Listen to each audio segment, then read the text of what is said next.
बीते 13 दिसंबर को बीपीएससी की प्रारंभिक परीक्षा पटना के बापू परीक्षा केंद्र पर संपादित हुई। आपको बता दें कि इस परीक्षा केंद्र को लेकर जो है भारी हंगामा हुआ। जहां तस्वीरें आई कि पटना के डीएम ने एक अभ्यर्थी को सरेआम थप्पड़ जड़ दिया है, तो वहीं प्रश्न पत्र लीक होने के भी जो है अफवाह उड़ी और साथ ही साथ कई अभ्यर्थियों ने यह दावा किया है कि प्रश्न पत्र जो है वह लीक है। आयोग का कहना है कि प्रश्न पत्र लीक होने की ऐसी कोई खबर नहीं है। साथ ही साथ आपको बता दें कि अभ्यर्थियों ने यह भी आरोप बीपीएससी पर लगाया है कि प्रश्न पत्र विलंब से मुझे मिला, पहले ही प्रश्न पत्र के बंडल खुले हुए थे। साथ ही साथ आपको बता दें कि कई ऐसे अभ्यर्थी जो हैं वह बाहर आकर जोरदार हंगामा करने लगे। प्रशासन ने सख्तियां भी बरती, तस्वीरें कई तरह की तस्वीरें आई। वहीं आपको बता दें कि अब अभ्यर्थी जो है परीक्षा को रद्द करने की मांग कर रहे हैं। यूपीएससी 17वीं प्रारंभिक परीक्षा को लेकर बातचीत करने के लिए मेरे साथ चंद्रमणि आईएएस एकेडमी से चंद्रमणि सर हमारे साथ जुड़े हैं। सर, क्या कुछ कहिएगा? बीपीएससी 17वीं प्रीलिम्स की परीक्षा को रद्द करने की मांग अभ्यर्थी कर रहे हैं, आपका क्या कहना है? क्या परीक्षा रद्द करनी चाहिए या फिर जो इंडिविजुअल सेंटर पर जो ऐसी बातें हुई हैं उसको रद्द करना चाहिए? देखिए, सबसे पहली बात यह है कि बीपीएससी 70 पीटी, मैंने शुरू से ही कहा, जितना बड़ा मौका है उतना ही बड़ा सिरदर्द है। शुरुआत से ही ये डिस्टर्ब रहा है और अंत भी इसका डिस्टर्ब होकर ही हुआ। मेरा ये कहना है, मेरा जो मानना है पर्सनली, क्योंकि वहाँ उस सेंटर से बच्चे हमसे मिलने उस दिन भी आए थे, रो भी रहे थे। कुछ ऐसे बच्चे थे जिनका लास्ट अटेम्प्ट था, समझ रहे लास्ट अटेम्प्ट का मतलब क्या होता है, और उनके पास क्वेश्चन पेपर ही नहीं पहुंचा, वनी वो सीधे सीधे बाहर हो गए। तो ऐसे बच्चों को मौका 100% मिलना चाहिए, उस सेंटर का एग्जाम होना चाहिए।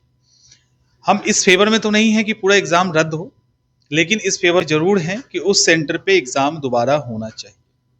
प्रश्न पत्र पेपर लीक करने का आरोप जो है भर्ती लगा रहे हैं, और एक बापू परीक्षा केंद्र नहीं है, और भी परीक्षाओं सेंटर से जो खबरें आ रही हैं सोशल मीडिया पर कमेंट के माध्यम से अभ्यर्थी जो है आरोप लगा रहे हैं कि अमुक जगह पर प्रश्न पत्र विलंब से मिला है। तो क्या इन सभी चीजों की जांच बीपीएससी को करवानी चाहिए? दानापुर में भी ये खबर मिला है, दानापुर से भी ये खबर है। अब जब पटना की स्थिति ये है तो और जगहों की क्या होगी? तो 100% एक कमीशन बनना चाहिए जो पूरी तरह से इसकी जांच करे, और मुझे नहीं लगता कि यहाँ पे इस तरह से फेयर जांच हो पाएगा। तो बेहतर ये है कि सीबीआई को आप दे दीजिए, क्योंकि ये छोटा मोटा मैटर नहीं है। आप इस किसी भी राज्य की सबसे प्रतिष्ठित एग्जाम है, उसमें अगर ऐसा होता है, और वो भी आप एक चीज सोचने की वाली बात है, कुम्हरार का जो सेंटर है वहां से आयोग की दूरी हार्डली आधे घंटे की है, और वहां क्वेश्चन पेपर लेट से मिल रहा है। तो ये बहुत बड़ा प्रश्न चिन्ह लगता है। और बच्चे जब पूछने जाते हैं कि क्वेश्चन पेपर लेट से क्यों मिला, तो उनकी जवाब की जगह पे उनको उपद्रवी कहा जाता है, उनको रिस्ट्रिकेट करने की बात की जाती है। तो ये माने एक ब्लंडर है और बहुत दुखद है। ऐसा मुझे नहीं लगता है बीपीएससी के इतिहास में कभी हुआ। बच्चे ये भी कह रहे हैं कि प्रश्न पत्र का जो पैटर्न था, जो प्रश्न सेट किए गए थे, वो सिविल परीक्षा के योग्य थे ही नहीं। ऐसा भी आरोप जो है अभ्यर्थी लगा रहे हैं। आपके पास भी ऐसी सूचना मिली होगी, जो प्रश्नों का जो सिलेक्शन किया गया था वो सिविल सेवा योग्य नहीं था। इस पर क्या कहेंगे? बिल्कुल ही नहीं था, और इस पे बिल्कुल ये सहमत है मैं। और सबसे बड़ी बात क्या है कि आयोग के चेयरमैन ने शुरू से ही बच्चों को डराया है। शुरू से ही हम यूपीएससी के स्टैंडर्ड पे रखेंगे, उससे ऊपर होगा, नीचे होगा, इतनी सारी बातें कही। और इस बार का जो पेपर था उसमें कल ही मैंने एनालिसिस भी किया है, करंट अफेयर्स के जितने भी सवाल हैं वो वन लाइनर सवाल हैं, जो नहीं पूछने चाहिए थे बीपीएससी जैसे एग्जामिनेशन में। और हाल ये हुआ इनके क्वेश्चन पैटर्न के कारण कि यूपीएससी जैसे तैयारी करने वाले या जो बीपीएससी के प्योर स्टूडेंट हैं वो बाहर हो गए एग्जाम से। कटअप को लेकर क्या कहेंगे सर? कितना कटअप आने की संभावना है इस बार? क्योंकि बच्चों के मन में प्रश्न है कि टफ क्वेश्चन आया है, तो कटअप क्या जा सकता है आपके अनुसार? ठीक, क्वेश्चन टफ नहीं था, क्वेश्चन ट्रिकी था। सिली मिस्टेक बहुत हुआ है। मतलब जो बच्चे कल 100-110 पे थे वो 90-95 पे आ गए हैं। तो कहीं ना कहीं मेरे हिसाब से यूआर जनरल की अगर हम बात करें तो 90+ वाले बच्चों को मेंस की तैयारी करनी चाहिए। बीपीएससी के अध्यक्ष को लेकर भी बच्चे जो है प्रश्नवाचक चिन्ह करा कर रहे हैं। बच्चे कह रहे हैं कि इनके कार्यकाल में जो है हमेशा से ही बीपीएससी का जतरा ही खराब रहा है। तो क्या कहेंगे इसको लेकर? नहीं, अध्यक्ष की स्थिति कहीं ना कहीं स्पष्ट नहीं है। वो जो भी स्टेटमेंट देते हैं बहुत एग्रेसिव होके देते हैं, बहुत गुस्से में लगता है, हमेशा गुस्से में ही है, और बड़ा फेयर टाइप दिखता नहीं है। इसके पहले अतुल प्रसाद जी का रहा है टेन्योर, हम लोगों ने स्टार्टिंग में उनका भी क्रिटिसिज्म किया था, लेकिन बाद में तारीफ किया और आज भी उनको याद करते हैं। लेकिन इनका स्टार्टिंग से ही ना, ये एक तो जब इनको बोलना चाहिए था तब ये बोले नहीं, नॉर्मलाइजेशन या अलग अलग मुद्दे पे। अब जब बोलने आ रहे हैं तो उसका कोई तर्क नहीं है। वो बोल रहे हैं कि कोई फाड़ के दिखा दो, इसके अंदर पेपर है। मुझे लगता है कि आधे घंटे के अंदर वीडियो आ गया और फाड़ के दिखा भी दिया गया। तो इनका कोई तर्क नहीं, मतलब बेसलेस बात कर रहे हैं ये, और स्टूडेंट को हमेशा कल्पित घोषित कर रहे हैं। प्रॉब्लम आयोग में है, आपका सर्वर नहीं चला, स्टूडेंट नॉन सीरियस हो गए। आपका सेंटर पे पेपर टाइम पे नहीं पहुंचा, स्टूडेंट उपद्रवी हो गए। और कमाल की बात, एक ध्यान देने की बात है, जो उपद्रवी स्टूडेंट हैं वो पूरे ताकत के साथ, पूरे कॉन्फिडेंस के साथ आयोग के चेयरमैन से मिलने के लिए तैयार हैं। जब वो उपद्रवी हैं और आपसे मिलने आ रहे हैं, आप मिलिए और पुलिस को कहिए पकड़ के लेके जाए।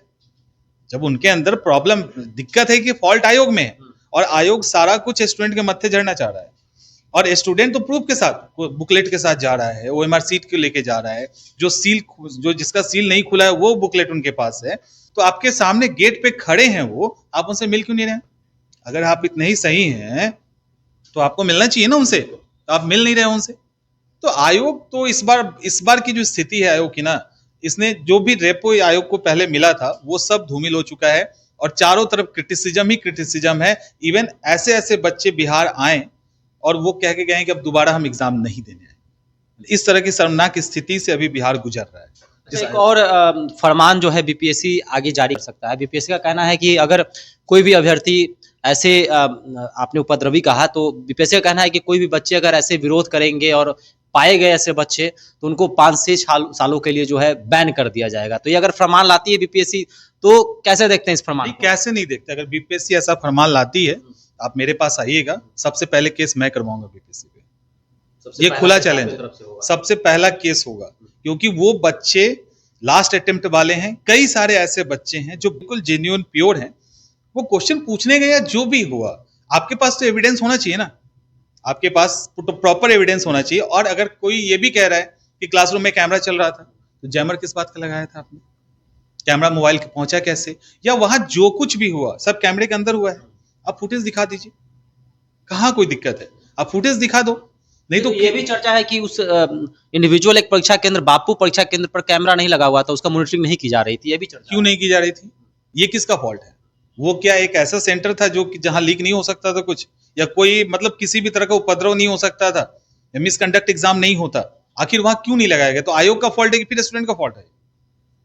ये हो सकता है ना कि आयोग की गलती हो और आयोग छिपाने के लिए बोला हो कैमरा काम नहीं कर रहा या कैमरा नहीं लगा हुआ था, और वहां कैमरा नहीं लगाना बहुत बड़ी कमी आयोग की दिखा रही है ना, कि जिसमें सबसे मैक्सिमम बच्चे बैठने जा रहे हैं वहां पे ही सिक्योरिटी नहीं है।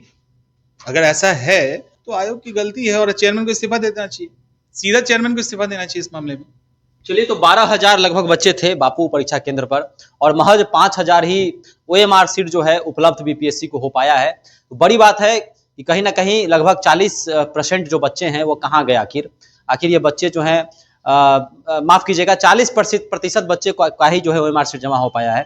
तो आखिर ये जो बच्चे बाहर थे, वो जो आवाज उठा रहे थे बीपीएससी को लेकर, प्रश्न पत्र को लेकर, तो इन बच्चों का आखिर होगा क्या? ये बच्चे मांग कर रहे हैं कि फिर से परीक्षा करवाया जाए और बापू परीक्षा केंद्र की जो परीक्षा है उसे रद्द करके फिर से ये इस सेंटर की परीक्षा करवाई जाए। तो आपका क्या कहना है? अभी अगर अभ्यर्थी हैं और किन किन समस्याओं का सामना आपको भी करना पड़ा है, तो आप भी हमारे साथ कमेंट बॉक्स में अपनी राय रख सकते हैं। धन्यवाद।